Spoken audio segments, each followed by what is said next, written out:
여리고성은 이스라엘 자손들이 가나안 정복을 위해 반드시 정복해야 하는 첫 번째 성이었습니다. 여리고성은 철옹성으로 유명했습니다. 그렇기 때문에 철저한 준비가 필요했습니다. 여호수아는 2명의 정탐꾼들을 보내서 그 땅과 여리고를 엿보도록 했습니다. 여리고성을 정탐하던 두 사람은 기생 라합의 집에 들어가 유숙했습니다. 이때 라합은 정탐꾼들을 평안히 영접했습니다. 이것은 결코 예사로운 일이 아닙니다. 일반적인 경우라면 당황했어야 했습니다. 또 어떻게 처신해야 할 것인지 생각하느라 정신이 없었어야 했습니다.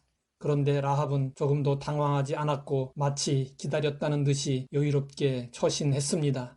라합이 이스라엘 정탐꾼들을 평안히 영접한 이유는 무엇이었을까요? 라합은 가나안 땅에 살면서도 이스라엘의 하나님 여호와의 소문을 듣고 알고 있었습니다. 이스라엘 자손들이 애굽에서 나올 때 홍해물을 마르게 한 일을 알고 있었고, 요단 동편의 아모리 사람의 두 왕 시혼과 옥에게 행한 일, 곧 그들을 점멸시킨 일을 알고 있었습니다. 그러므로 여리고성이 아무리 강하다 할지라도 여호와 하나님이 함께하시는 이스라엘을 절대로 막지 못할 것이라고 믿었습니다. 이런 믿음을 가지고 있었던 라합은 정탐꾼들을 만났을 때 적대시하지 않고 평안히 영접했습니다. 정탐꾼들이 라합의 집에 들어갔던 일이 알려지고 여리고 왕에게 보고되었습니다. 왕은 군사들을 보내어 라합에게 정탐꾼들을 내어놓으라고 명령했습니다. 그러자 라합은 그들이 들어오기는 했지만 어두워졌을 때 자기 집에서 나갔으며 어디로 갔는지 알지 못한다고 거짓말을 했습니다. 이 일을 이스라엘 편에서 보면 라합은 협력자이고 공로자였습니다. 그러나 여리고 입장에서 보면 라합은 반역자여 매국노였습니다. 라합이 정탐꾼들을 숨겨준 일이 드러나면 라합은 배신자 소리를 듣게 되고 죽임을 당하게 됩니다. 정탐꾼들을 숨겨주고 거짓 보고를 하는 일은 결코 쉽지 않은 일이었습니다. 하지만 라합은 하나님이 하실 일을 알았기 때문에 믿음으로 담대히 행할 수 있었습니다. 라합은 정탐꾼들에게 숨겨주고 무사히 돌아갈 수 있도록 해준 대가로 자신과 가족들을 구원해달라고 부탁하면서 진실한 표를 요청했습니다.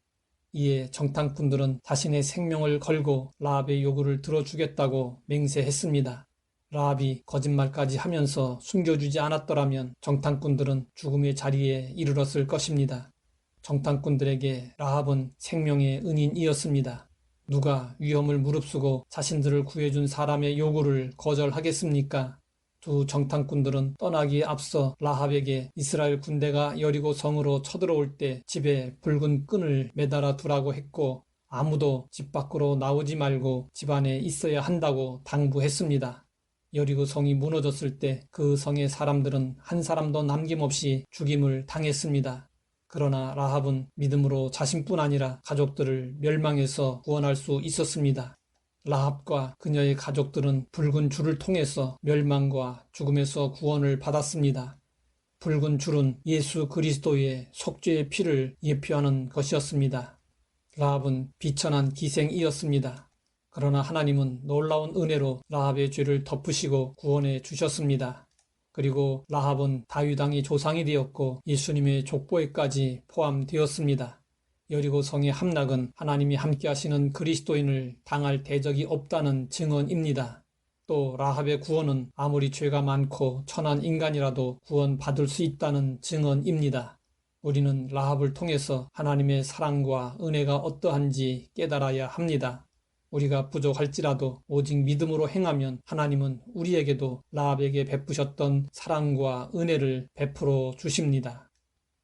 하나님 아버지, 라합의 믿음을 통해 믿음으로 행할 수 있게 하시니 감사합니다. 어떤 위기 상황 속에서도 하나님을 믿고 믿음으로 선택하고 행할 수 있게 하옵소서. 예수님의 이름으로 기도드립니다.